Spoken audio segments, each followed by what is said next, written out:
Greetings, everyone. This is Fahad Malaika coming to you from Washington, D.C. with the 8th edition of the NESA Alumni Virtual Interview Series. Today, we are honored to be joined by Mr. Zine Labidine Ghebouli, who is originally from Algeria. Zine is an independent political consultant and postgraduate scholar at the University of Glasgow, where he specializes in Euro-Mediterranean affairs. He previously worked as a junior consultant at the Asfari Institute at the American University of Beirut, from which he also recently graduated. Zine is also a regular contributor to several think tanks and media channels on Algerian and MENA affairs. His work currently focuses on political and security dynamics in the Mediterranean region and violent extremism in Europe. We first met a couple of years ago through the regular series of NESA Africom workshops that are led by NESA professor Anne Moisson. Zine is always very candid and outspoken, and when he speaks, we always listen. In fact, you can follow Zine on Twitter below. We did an interview a couple of weeks ago with another Algerian alumnus on Algeria's external affairs and outside players. This time we are focusing on internal dynamics, to include the Hirak, particularly within the context of COVID-19 and the recent constitutional referendum. The Hirak is, of course, the pro-democratic protest movement that started in February of 2019 and which has continued through 2020. Zine, you were engaged with the Hirak movement from the outset. I do follow your work, and lately you have, however, taken a less than hopeful tone and have written that the democratic dreams of the Hirak have essentially been aborted. With all that said, I will jump into the first question, which is a broad one to frame the rest of the discussion.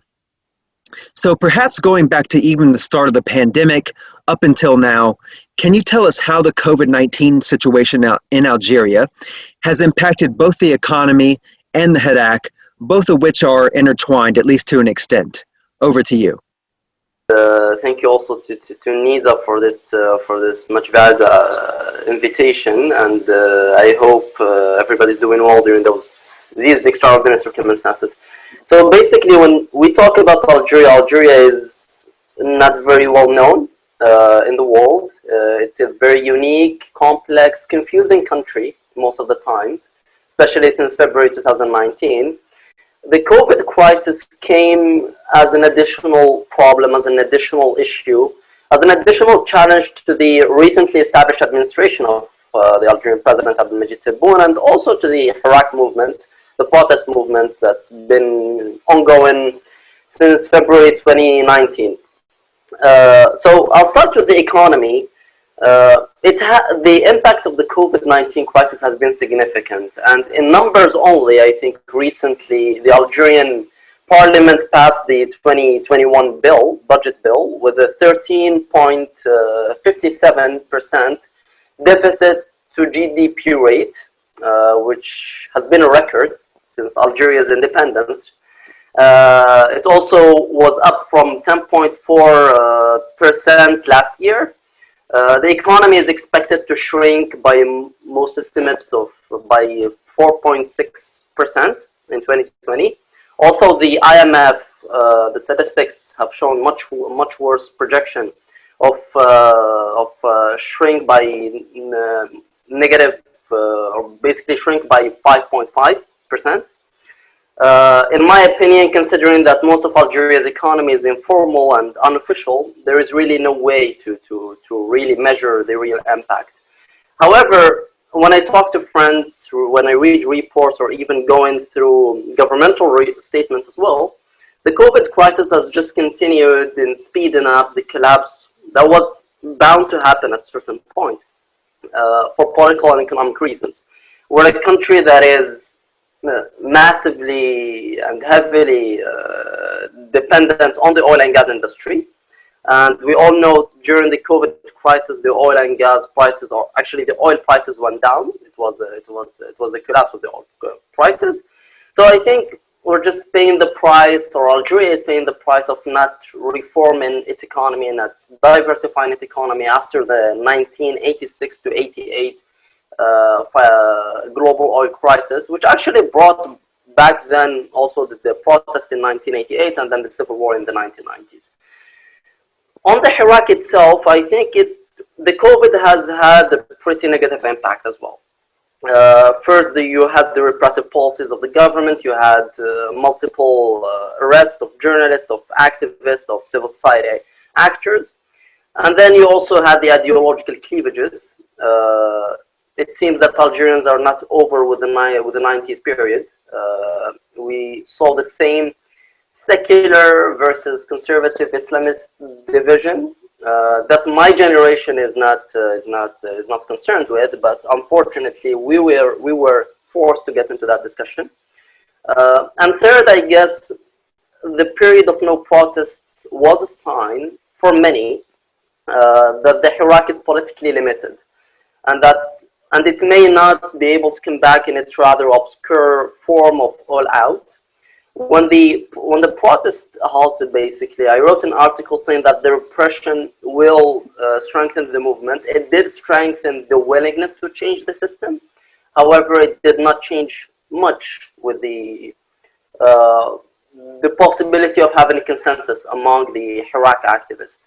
The Hirak today is more divided than ever before, for obvious reasons. All Algerians were against Bouteflika, but not all Algerians share the same vision of the future. But we're going to discuss more of that in the next questions. So, yeah.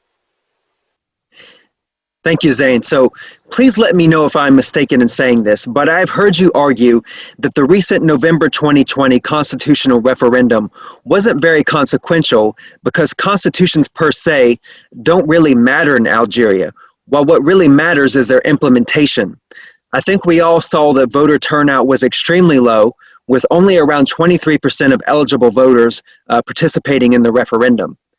For those who don't follow Algeria, what was the referendum all about, and what are your views on both the process and the outcome? Over to you. So basically, when President Tebboune was inaugurated in December, he promised to change the constitution. Now, historically speaking, every Algerian president had his own constitution. So it's a systems tradition for quite some time now. Every president needed a constitution tailored according to his needs and according to his wishes. Now, President Tebboune saw the Bouteflika constitution that was amended in 2016 as kind of not very helpful to go ahead with the reforms Tebboune promised to deliver during his campaign. The initial plan was obviously impacted by the COVID crisis because we had the referendum in November, and many people, including myself, were expecting it in June, July, but then the COVID crisis happened. Now, to the constitution itself, I think the process was disappointing. I'm not praising neither a pro nor an anti-government stand. I'm not doing politics. However, it is hard to imagine that in the midst of all those repressive policies, in the midst of a pandemic, and as the government has censored media websites, and you have activists in jail, it's hard to imagine the process as fair and in the right shape for a country that is just out of protest dynamic. The outcome was also problematic. You had 23.7%, I guess, voter turnout, way less than the 40-something% voter turnout during December's election.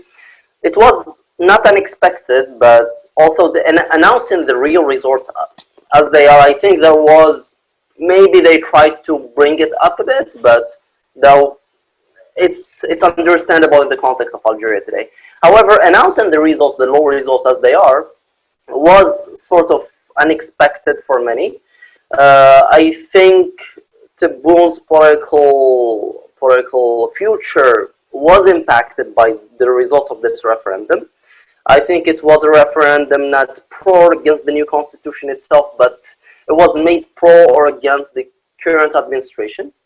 And I think the results themselves do point out to a certain potential shift in the country's direction, especially as it was associated with the president's illness.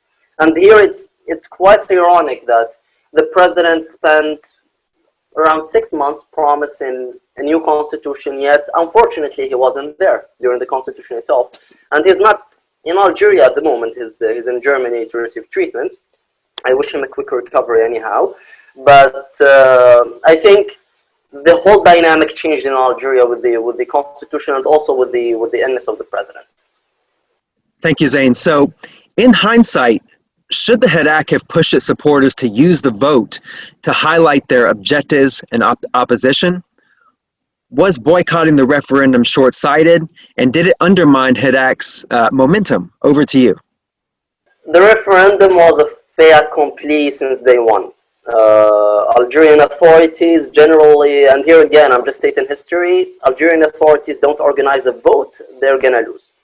That's been the case in Algeria since 1962. I've never seen any vote except maybe the vote of 1991, 1992, which also brought a civil war, but it was unexpected for the at the time administration that the results were going to be that way. But other than that, Algerian authorities organized a vote to win it, and they did, even with a very slim majority, not a majority, but even a very slim percentage, but they did it. Now, boycotting or not is not really the issue for me. I think, in fact, boycotting was a sign of rejection, but a future one, considering that it's not associated with a plan. You could reject the constitution as much as you want. This is what I usually say to Algerians. You could reject the constitution, you could reject the laws, you could even reject the current administration. However, it's a de facto administration ruling the country. It's a de facto constitution that will be in place and will rule Algeria once signed by the president. And you have regulations that whether or not you accept them, respect them, you have to abide by them. That's the country. That's the state usually. These are regulations. They are put to be respected. However, I think the Hirak's momentum was gone months ago. It's not because the referendum was organized that the Hirak lost its momentum. I think protesters lost their momentum back in April, May 2020. And I even say that after the December's election, we started to see some real diversions and real divisions within the protest movement. So for me, the referendum was just another sign that the system is or will impose whatever it finds helpful for its roadmap. That the protest movement is no longer something that the authorities really care about. As long as you don't fill the streets with millions of protesters, you could argue or even disagree on social media. The most you could do is at the end of the day you will get jailed, probably, or not, if the authorities decide otherwise. However, you're not gonna change much. And I think the authorities or the government understands that, and this is why they went to the referendum. Finally, the referendum was a waking sign for the protest movement, because I've interacted with a lot of civil, political, and social actors before and after the referendum. So before the referendum, the environment was that we're not going to respect the referendum, we're not going to abide by the constitution. After, it was a fait accompli, and this is exactly what the system wanted, and they succeeded. Now people are more disengaged from politics. So the referendum was eventually just kind of the last straw that broke the camel's back for the protest movement, especially as now, after the December's election, after the COVID crisis, or in the midst of the COVID crisis, but we're at the end of it, I think, globally. However, also after the referendum, there is no alternative. So the question remains, rejecting the system, but for what purpose exactly? Thank you, Zane. So you have already touched on parts of this, but perhaps you could expand a little more. What is the current state of the Hirak? Has it lost its broad support from the people, its youth base, and the international community? Over to you. The question has multiple levels. First of all, the Hirak, you could consider it as an idea, as a willingness to change the system. That willingness is still here, is not going away, as long as there have been no reforms, no real reforms so far. I don't consider personally the constitutional referendum as a real reform of the system.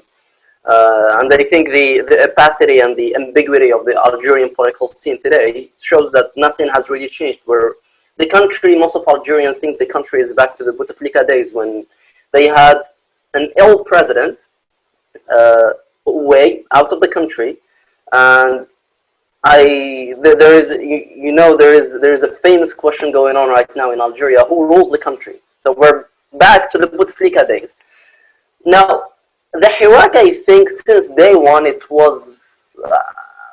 I expected it to move towards forming an alternative, but it seemed at a certain point that the Hirak or the different aspects of the Hirak are more concerned with responding to the system's proposals rather than actually representing the alternative. Of course, you hear the all-out slogans: we want to get our sovereignty back, we want to rule our country. But unfortunately, I think there was no real work towards that. There was no real alternative, no real effort to find an alternative. Now, for the people, I think the momentum was gone in March, the Hirak momentum, for many reasons. Here I go to say, actually, that Algeria is not Algeria. Most of the political analysts, foreign political analysts, when they look at Algeria, they look at Algiers. However, Algiers is an exception, just like the Kabylie region is an exception.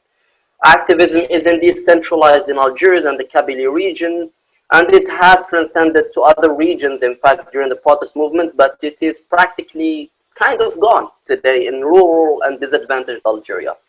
That whatever we see in the capital does not necessarily represent the entirety of Algeria. So I think you have the minority or I wouldn't use the minority majority adjectives, but I'd say that there is a significant proportion of the Algerian society that feels or prefers the status quo over uncertain paths of change. The December's elections, whether we like it or not, whether the protest movement likes it or not, was indeed an undemocratic, unwanted, however, an unavoidable outcome at the end of the day. And those who voted during the December's election did so because the opposition represented no alternative for them. They prefer to have a system that they know rather than risking through a path of change they don't know. For the youth, I think they are still here, except they are back to being depoliticized. I think it was we're in the phase of depression, youth depression right now. Many of us engaged in the protest movements believed in the possibility of having a better country, except that we waited for results too soon. We expected to change a 58 years old system in a few months. That's not going to happen.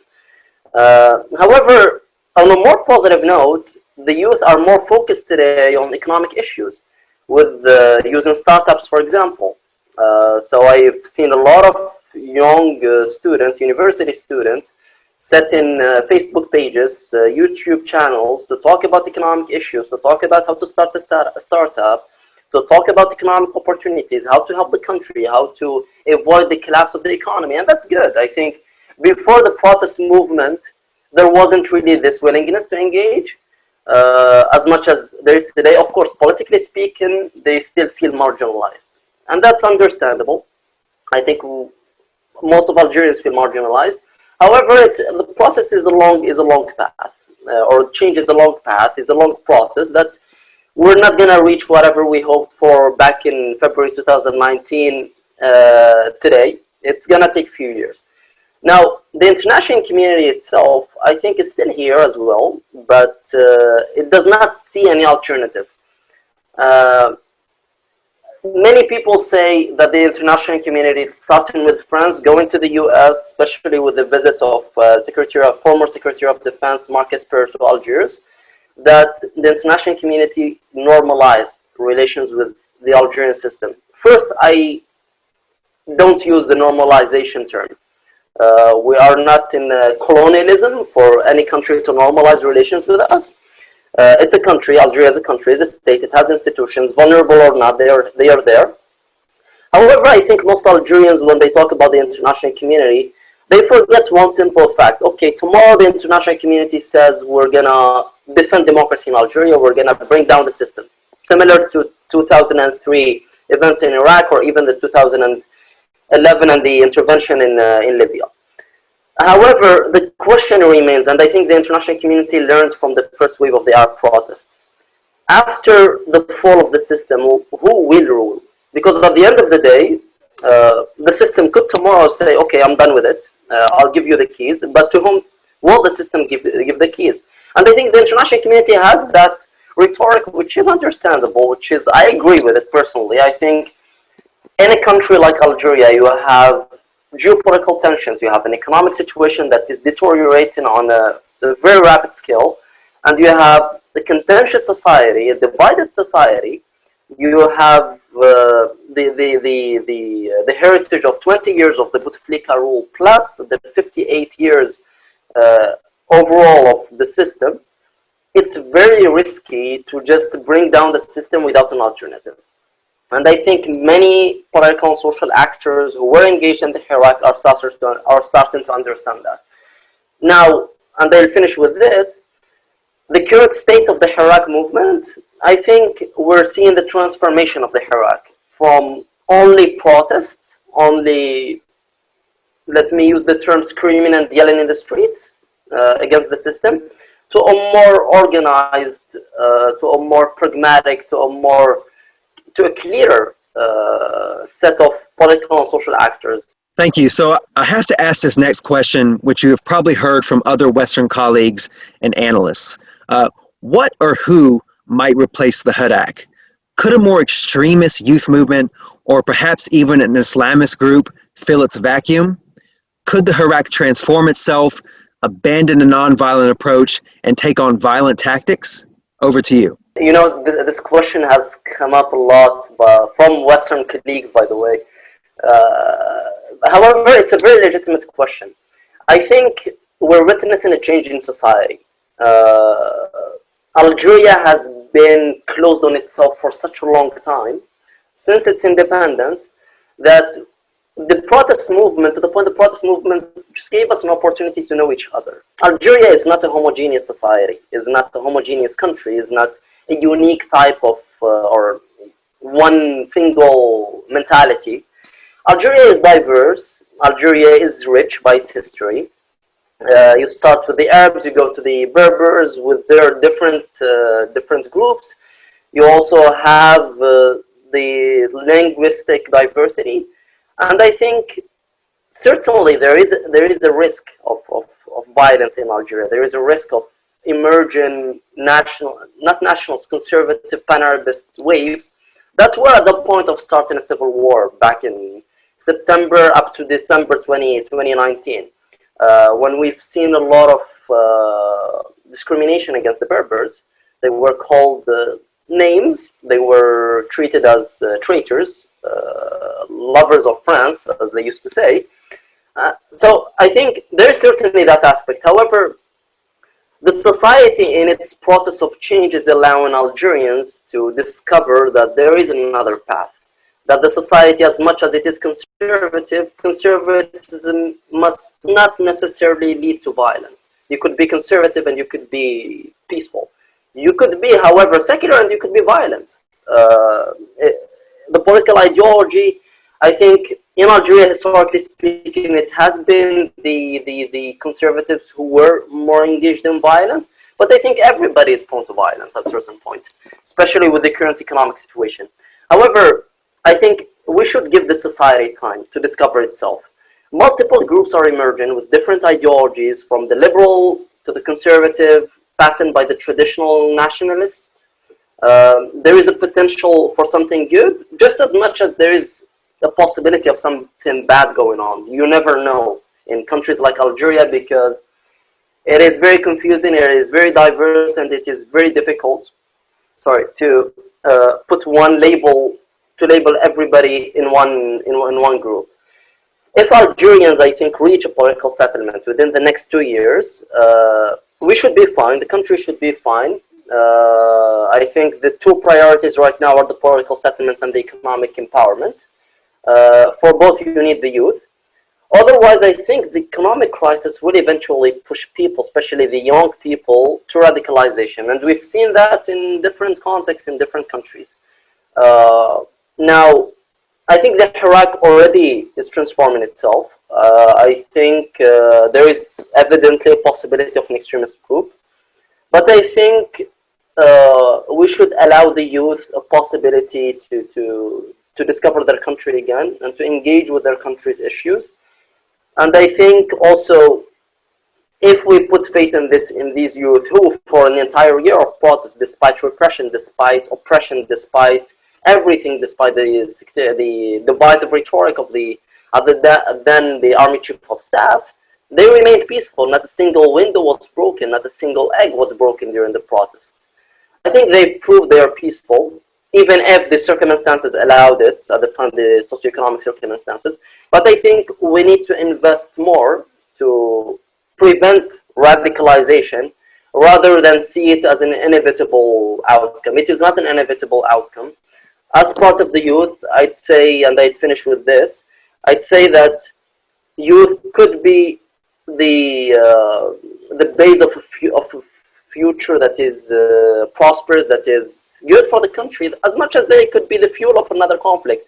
It all depends on our capacity, on the international community's capacity, even on the system's capacity to invest in these youth, bring them closer to the state rather than leave them abandoned, leave them marginalized, and at the end of the day, they will find the terrorist groups in the Sahara, and also in other regions like the Levantine region.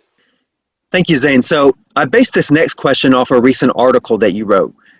Are there any lessons learned from the Hirak's experience, either for other Hirak-like groups in other Arab countries, or for future Algerian opposition or democratic movements? Over to you.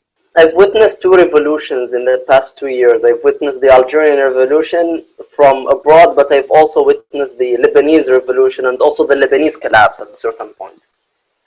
And that article, I wrote it based on the two experiences. First, I think the first lesson is that streets indeed may bring down systems, but they do not build states. States are built through programs, through elections, through institutions. That's the way it is. If people disagree with that, we're no longer in a revolution that aims to bring the country forward, but we're in a revolution that aims to bring down everything. That's one. Two, I think the political nihilism of most of the opposition forces, whether in Lebanon, in Algeria, or even in the 2011 protest movements across the region, this political nihilism of either we get it all or we get nothing will eventually get us nothing. Because the systems will not negotiate their departure unless they are forced to. And unfortunately, they do have the monopoly of violence, and if we want a peaceful revolution, the people should be ready to negotiate. And for the people to negotiate, they need to organize. Something that I haven't seen in Lebanon nor in Algeria, unfortunately. Now, the political excitement, or this revolutionary excitement, I was in the streets in Lebanon. It was fun, it was cool, it was very exciting to see classmates, to see young, old people sharing the same hopes and dreams.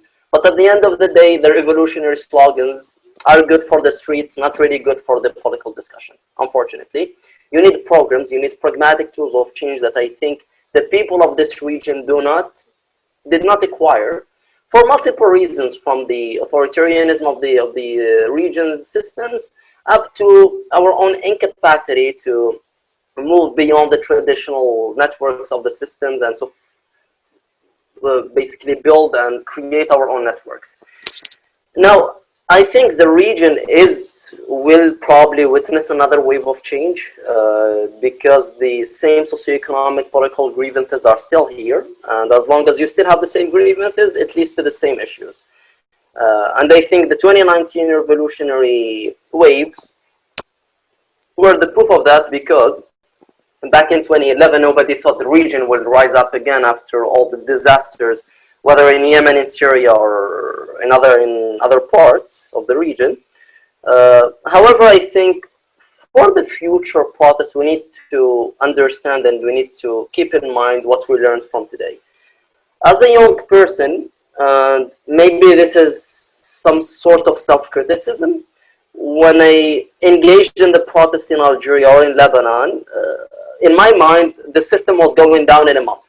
The millions of people will bring down the system in a month. After the first month, you understand that it is not as simple as that.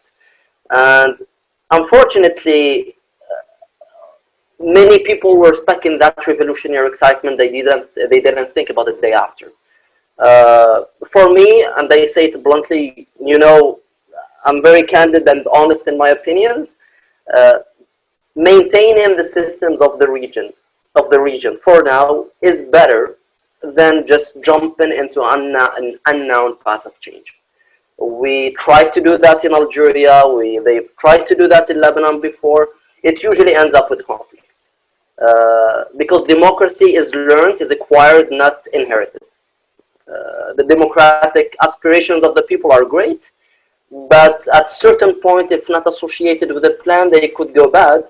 That doesn't mean that I agree with the systems of the region. I think the fact that we have a diaspora, most of political activists are in the diaspora for Algerians, and the fact that people are running away from Lebanon at this point and out of Algeria, I think it's the proof that the systems did not succeed.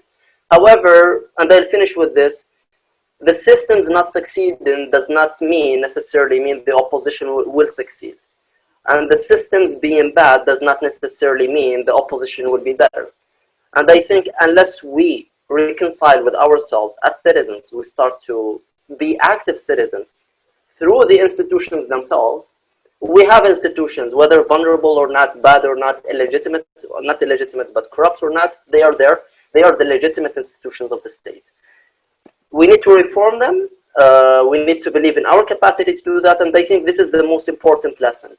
The streets is good to a certain point, but at another point, we need to engage politically. And I think Algerians are starting to understand that.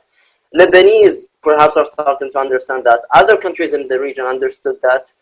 And I think the next wave of revolution that we will probably see if nothing changes will be more mature. We will be peaceful, but also organized. Because for the first wave of protests, it wasn't really peaceful. That was corrected in second wave. However, the lack of organization is still a problem. Thank you. So that brings me to my final question, which is a broad question that I will put to you in a few different ways. What does the future hold for the people and especially the youth of Algeria? Where is the country headed, and will we see another democratic movement? Put another way, where does Algeria go from here? Over to you. You gotta give me like 5 minutes for this question because it is so deep and so complicated.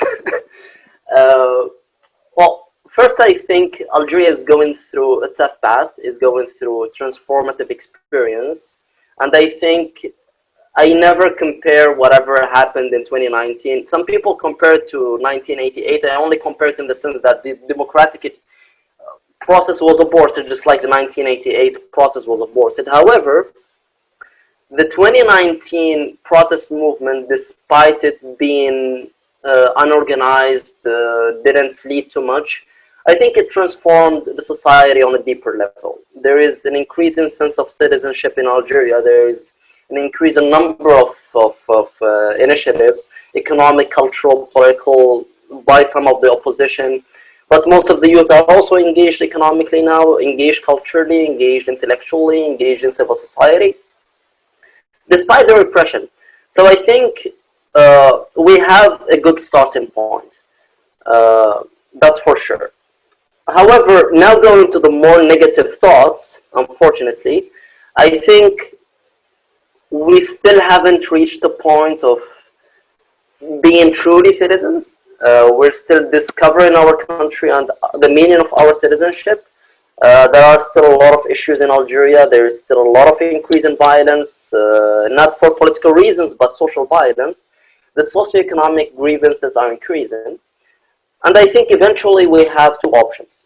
The country is heading in one of two directions. First, And it depends on the system and on the opposition at the same time, or the Hirak, or call it whatever you want, the people in general.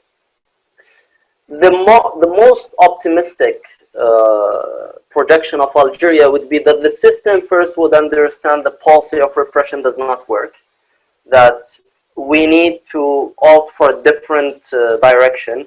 Here I'm not calling for the fall of the system or change of the system or whatever. I'm just stating something that is a fact. If we continue on this path, it's not going to end up well. If the system changes, there is a possibility. So the system changes, at least is more lenient. The opposition or the Hirak is getting organized. And I think we still have probably 45 to 50 billion dollars as foreign exchange reserves that will be depleted within 2 years. I think these 2 years could be our opportunity to reshape our country, to reshape our institutions, to have new elections, legislative, local, and why not maybe snap presidential elections, especially as we don't know if the president is coming back, in what shape he will be back. And I think nobody, whether Algerian or foreigner, wants to go through the same, let me call it drama of Bouteflika years. For 6 years, we haven't seen the president. I think even the international community does not want that vacuum. And it has a point. The vacuum is dangerous. So I think there is that path. And I would make a hypothesis that if we're going through that path, we're going to see some real changes within maximum a month from today. Once the president is back, he signs the constitutional law or the constitutional referendum, so the constitution becomes active, enters into force. So if there is a willingness by the system, we will also see the release of political detainees, freeing the media, engage in civil society activists. That is the most optimistic projection. Some people would call it the more realistic, given that the system does not really care at this point. I personally disagree. I think authorities are aware of what is happening. I think the government itself, the Tebboune administration understands there are some challenges. But I think also Algeria is a complicated country. The system is complicated, and I think nobody would really be able to change anything in a few months. That's impossible. However, that does not exonerate, if I may say, the current president from all the repressive policies that's been happening so far. If the system continues on this path, where you imprison journalists, you imprison political activists, you forbidden people from speaking up their minds peacefully on social media, you continue on the same path of promising some socioeconomic changes, but nothing really. You continue on the same path of promising some economic changes, but not really achieving that.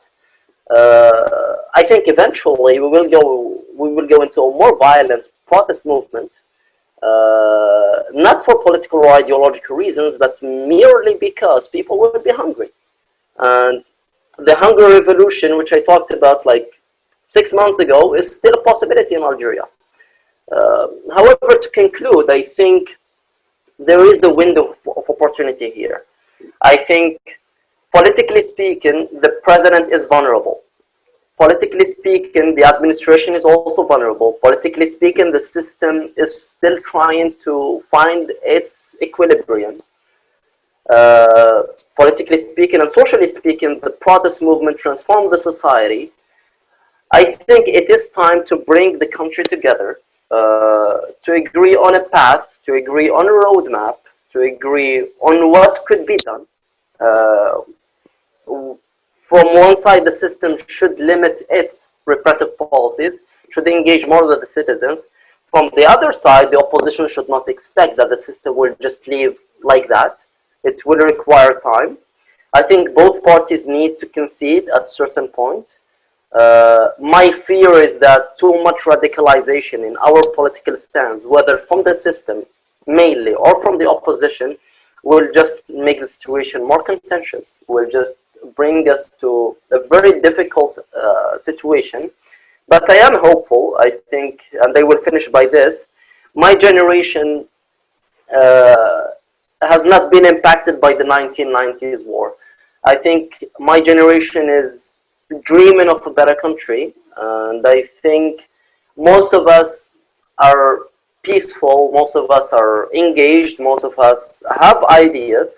I think the authorities need to start listening to this new generation, just like the president promised multiple times before.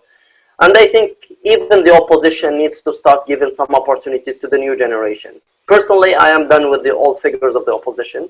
I'm sorry for my honesty, but I'm done with the same rhetoric that's been repeating itself for the past 20, 25 years. We have new challenges, new opportunities. We need to engage.